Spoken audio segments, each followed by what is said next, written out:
Hey YouTube, welcome back to Along for the Ride, and as you can see we unboxed something and we are back in the shop ready to install another accessory here on Ruby. This is another free product we got from Hansshow. This is the roof rack, which I'm really excited about. If you've seen some of my previous videos, you saw I threw some 2x2s in the back of my car, 6 feet long, didn't even have to move the front seat. I'm really hoping that this is going to work to allow me to move some quantities of 2x4s, maybe some 2x6 back and forth to school, so I'm not always bringing the trailer here just in case. So the plan here is to get this installed. I've actually got about 20 2x2s to pick up next week, and these are rated for 220 pounds, and the average 2x4, 8 foot long, weighs about 9 to 10 pounds. So that'll allow me to get 20 2x4s on here. Not sure yet what it's going to look like, so the plan today is to get this installed, check it with the level and just see how straight things are. Clearly these are not straight, so there's a little bit of play there. And I've done some search on YouTube as well, or not on YouTube. I've done some searching on Amazon as well to take a look at some of the accessories that can hopefully go in here. Most of those accessories fit a 20mm T-slot, which I'm assuming is the lower measurement here of the T-slot. This looks like it is a 20mm T-slot. So Thule's got some nice things, some eye bolts that can go in here that you can strap to, or even some load holders that are straight up and down that I really like. So the plan is to get those ordered. I wanted to get this installed first and just make sure this was a 20mm T-slot and make sure we fit there. So we got everything organized and laid out, and I would suggest this is probably a good idea to do first. Definitely get this stuff sorted out. They don't really go over that in the Hansshow instructions, so I actually was taking a look at the Tesla instructions as well for theirs. And I did that too because I had trouble finding the markings on the glass on Ruby here. And it was a good thing I had my small little lights, if you remember these things. Boom, this came in real handy. It was the only way I could see the markings, so they were there. Originally I was measuring and taping off. That's why I went to the Tesla app just to see if there was a distance. There was nothing in the Hansshow instructions to indicate that. So I measured my 227mm, was putting a piece of masking tape on there, and then actually I spotted the marks just to make, and I was like, oh, am I close? And I was bang on. So the lights really helped for that. So definitely you're gonna need a high power light to try and find those markings. And then what I did was I actually took the stickers and measured off the midpoint of those stickers as well, and then attach them in a Ruby. So now the stickers are showing me exactly where the markings are. But the idea here is to install, got everything laid out. So my front brackets, the way these work is the arrow on the little car icon here is the forward. This is the left side of the car. This is the right side of the car. Long one in the front. Tool for pushing the rubber back so that you can get the clips in. I'm assuming, and I think this is a fair assumption, that the smaller clips are going to go for the smaller rubber stoppers. The thicker rubber stoppers are going to need the longer bolts. These two extra ones are the longer ones. Again, not sure why I've got them, but I do. I've also got a torque wrench sitting here ready to go as well.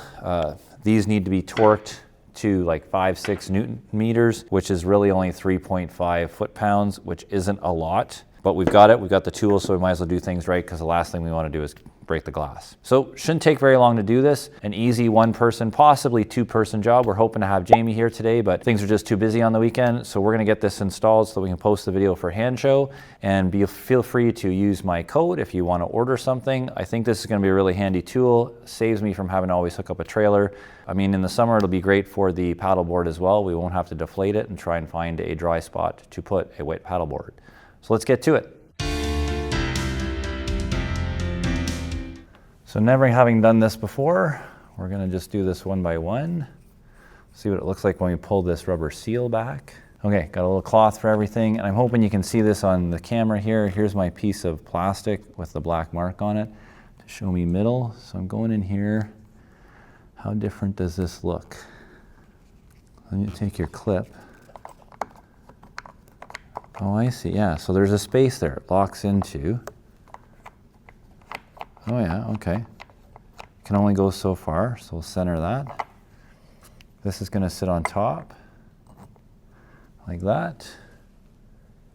And that doesn't go on yet, because that's gotta go with the rack on. So all we're doing is putting the rubber on and your bolt through. So we're gonna go around and do that to the other side, and that's pretty straightforward. I don't think we'll videotape every one of those. That was pretty easy. I like that, easy is good. I don't know if you can tell what kind of camera holder I have here, but this is one of those nano gel things. And wow, oh, here we go. This is a little harder to get behind that rubber. Oh, I don't like, yeah, Not like, oh, I see, it's way down there. Okay, that's not, can I get at it from this side? That rubber just got pushed down. I don't like that. I don't know what you can see here actually, but I'm trying to get in behind this rubber seal. It's not going very well, and it's kind of folding down on me, which I don't like. So I almost need something thinner than this. I don't like that. Don't like that very much at all. It didn't pull away like it did in the front. Anyways, I got one of these nano, and that's not even attached. Wow, they stick like crazy. See how it kind of folded down? I don't know if you can see that or not, but we definitely want to fix that. Don't know if I'm thrilled about this, but I grabbed an X-Acto knife, or a knife, and I'm going to see if I can get in behind this without scratching me car. What happened to that? Can I get it back behind it in here? This rubber is not moving out of the way as nicely. Oh, there it goes. Okay, as nicely as I'd like it to. Where'd my tool go? That worked. I don't know if you can see that now, but there we go. So then this guy, I still want to fix what's going down at the back there. Yeah, I think it's just this rubber is a little stickier. So there's that spot. You can tell kind of if you move it back and forth where it has to go. So then this is going on like this. That's going to sit there like that. Let's do the other side. Okay, so we got everything set up. We're going to lift this one on top, set it on that bracket over there.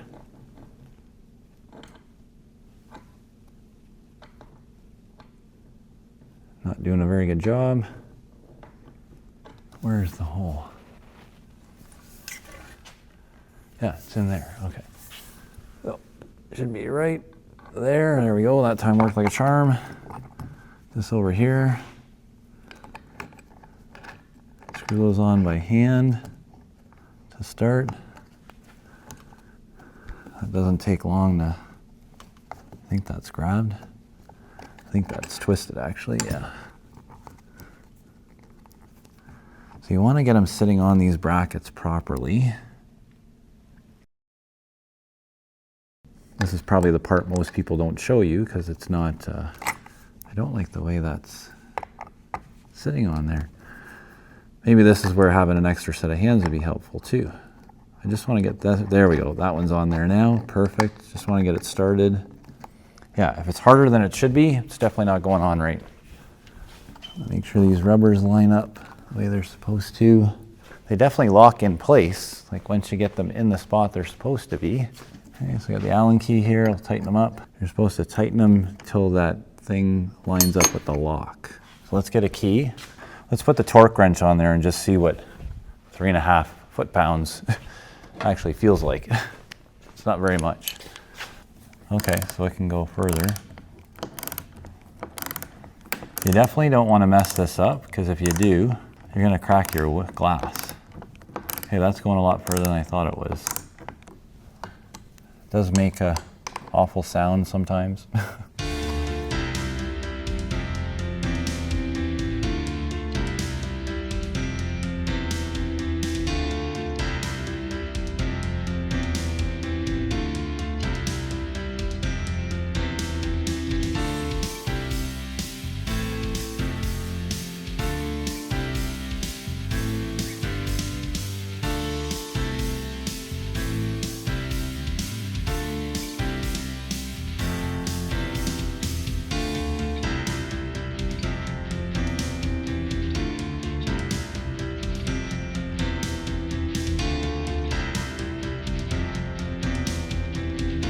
So I think that looks pretty good. I like the look of that. It's a little bit of a rally finish. So right now between the two of them, it's 3 feet essentially from middle to middle. So an 8-foot 2x4, let's see what that looks like on there. 3 feet, that's 5 feet left over, 2.5 feet either side. Yeah, that doesn't look so bad, really. So that's what an 8-foot 2x4 looks like on the top of Ruby. So not really that bad. I think I would be pretty okay with throwing that up on there. See what it looks like from the front. Right, definitely not a very straight 2x4. Let's grab a level, just out of curiosity here. Throw a level on there. Boom. And I'm going to assume the floor is level here, but it might not be. And that's what we got. Almost level. Not quite. But there's a roof rack installed and ready to go on Ruby. Now let's just got to order some accessories. Well, there you have it. Another successful install on Ruby here on Along for the Ride. Got to thank Hansshow for sending us the product to review and to install. I really like the look of it, actually. I think it's going to come in super handy for those short jaunts that I have to go down to the lumberyard, pick up a few things here and there for school, and even for myself. That's going to work out really well. Like I said, next week we've got an opportunity to pick up 15 2x4s to do a project, so I could be bringing the trailer in, but I think we'll order the parts for the rack and get them installed and then hook them up to the rack and just see what it's like to drive with 15 2x4s attached to the top of my vehicle. Just want to make sure they're strapped on there so they don't slide off the back. Comparing this to the Tesla one, this is certainly cheaper, and if you use my code down below, you'll save yourself 20% on your order, so please feel free to do that. And the install went pretty flawlessly, except for that one nut that doesn't want to seem to unloosen. I'm not sure what's going on there. There's a little bit of cracking noise sometimes when you're tightening it up. You can hear it. I don't think that's the glass. I'm not really sure what's underneath there with the hook, but just make sure they're hooked in properly and sitting properly. We're gonna have to check that torque wrench, and we're gonna do that next week. I always like to install things like this and then run them for a bit and see if things loosen up. So we'll definitely check this next week, bring it in and make sure they are tight. It seems very secure. It doesn't look like it's going anywhere. Moving it back and forth, right? They don't shift. Okay, we can give Ruby a good shake. I'm even thinking I might install some grip tape on the top of these just to prevent things from sliding off them with the straps, because most of the stuff I am gonna move is wood, but I am looking forward to putting the paddleboard up there at the beach without having to deflate it to bring it home, because we have a blow up one. Be sure to tune in next week when we throw 15 2x4s on top of Ruby, strap them down and head from the lumberyard back to the school here. Might even get gutsy and strap a camera to the top of the vehicle so you can see that happen. I've got a GoPro mount and stuff that we could put up there. It's not a long drive, so as long as the weather's good, I don't think I would mind doing that. Definitely not throwing my phone up there to film. But stay tuned and tune in. Be sure to subscribe, click on the notifications button below if you want to see that video. Make sure you get it right on time. Otherwise, enjoy the weekend, and we'll see you here again on Along for the Ride. See you later. You can actually see this roof rail a little more clearly in the camera than you can inside the car. With the tint in this glass, I wasn't sure how much it would distract from kind of your view, but you really can't notice the roof rail up there. This glass is so tinted. I mean, it's showing up really well in the video. That's my GoPro mount sitting there on the inside of the vehicle, but it's showing really strong there. But yeah, it's not even distracting here, so I'm pleased about that as well.